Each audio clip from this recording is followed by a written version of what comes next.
Welcome to the permaculture experience.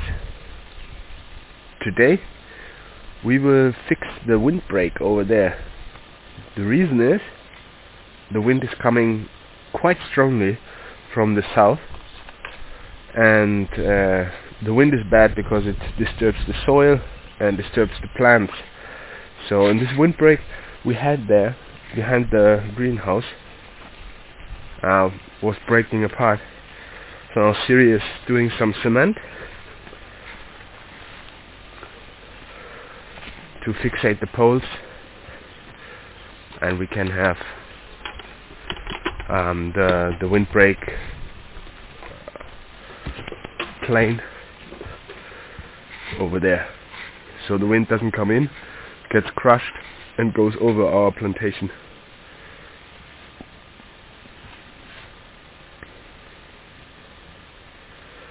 So it's very important to protect the plants from too much wind.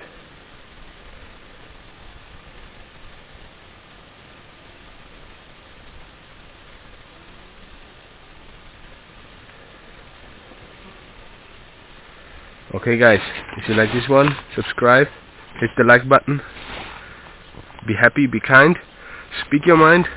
See you in the next one.